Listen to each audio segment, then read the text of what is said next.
আমরা স্বাধীন হয়েছি কিন্তু সভ্য হইনি। আমরা এখনো সভ্যতা নিজেদের ভিতরে ফিট করতে পারিনি। আমরা যদিও স্বাধীন হতে পেরেছি কিন্তু সভ্য মানুষ হতে পারিনি। এখনো আমরা মানুষের উপর অত্যাচার করতেছি। বাংলাদেশ স্বাধীন হয়েছে, আলহামদুলিল্লাহ, এতে আল্লাহ তাআলার প্রশংসা করা দরকার, আল্লাহ তাআলার কাছে ইস্তেগফার করা দরকার, ক্ষমা প্রার্থনা করার দরকার।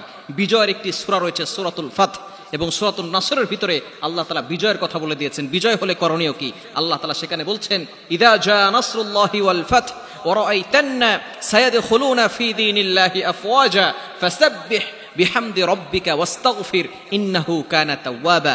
ফাসাব্বিহ, আল্লাহর প্রশংসা করতে হবে। বিজয় আল্লাহর পক্ষ থেকে আসে। আমরা বিজয় ঠিকই হয়েছি, সভ্য মানুষ আমরা হতে পারি নাই। আল্লাহ পাক রব্বুল আলামিন এরপরে বলছেন ইস্তেগফার আমল করা, ইন্নাহু কানা তাওয়াবা, বেশি বেশি করে আল্লাহর কাছে তাওবা করা। বিশেষ করে আমরা সভ্য হতে পারি নাই। আমরা বাংলাদেশ স্বাধীন হওয়ার পরে এক নাম্বার যেটা করেছি সেটা হচ্ছে গণভবন আমরা লুণ্ঠন করেছি। গণভবনের যা কিছু ছিল সেটা তো দেশের সম্পদ, এই দেশের সম্পদ আমরা লুটপাট করেছি। এটা কিন্তু সভ্য জাতিরা কখনো করে না। স্মার্ট যুবকরা যারা বর্তমানে 2024 সালে নতুন করে বাংলাদেশটাকে স্বাধীন করেছে, বাংলাদেশের মানুষ স্বাধীনতা পেয়েছে, এই স্মার্ট যুবকরা কখনো এই ধরনের লুটপাট করতে পারে না। সুতরাং সভ্য জাতি হতে হলে এই ধরনের কাজ বন্ধ করতে হবে। বাংলাদেশের সম্পদ আমাদের সম্পদ, আমার আপনার সম্পদ, এই সম্পদকে নষ্ট করা যাবে না। গণভবনের সম্পদ এটা আমরা নষ্ট করতেছি, আমরা এখনো সভ্য হতে পারি নাই। এমনকি এমনভাবে আমরা দেশের সম্পদগুলো নষ্ট করতেছি যেটা একেবারে ভুল। যেগুলো করি তার ভিতরে অন্যতম একটি ভুল হচ্ছে দেশের সম্পদ নষ্ট করা। বিশেষ করে এইগুলো থেকে আমাদেরকে দূরে সরে আসতে হবে। গণভবন এটাকে নষ্ট করা যাবে না। 2 নাম্বার হচ্ছে আমরা যারা ক্ষমতায় এসেছে, না আসতেই আমরা দেশ স্বাধীন করার পরে, স্বাধীনতা পাওয়ার পরে অনেক মানুষকে আমরা হত্যা করেছি। খবরদার, এটা কিন্তু করাই যাবে না।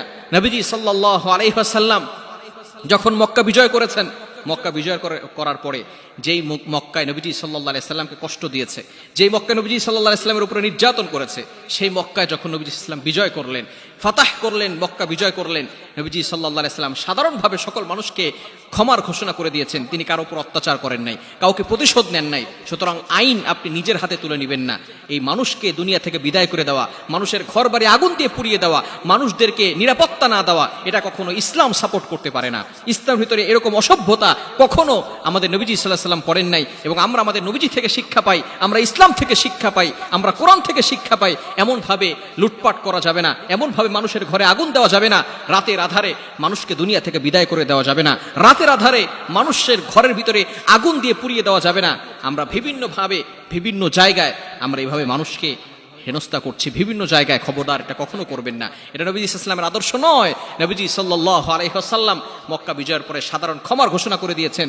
যে কাবা শরীফের ভিতরে প্রবেশ করবে তাকে নবীজি সাল্লাল্লাহু আলাইহি ওয়াসাল্লাম ক্ষমার ঘোষণা দিয়েছেন। যে তার নিজের ঘরের ভিতরে প্রবেশ করে থাকবে তাকে নবীজি সাল্লাল্লাহু আলাইহি ওয়াসাল্লাম ক্ষমার ঘোষণা করে দিয়েছেন। সুতরাং আইন নিজের হাতে তুলে দিবেন না। যারা অত্যাচার করবে, যারা জুলুম করবে, যারা অন্যায় করবে, অবশ্যই আল্লাহ পাক রব্বুল আলামিন তাদেরকে শাস্তি দিবেন, তাদেরকে আল্লাহ তাআলা পতন ঘটাবেন। এজন্য অবশ্যই আমাদেরকে সভ্য জাতিতে পরিণত হতে হবে।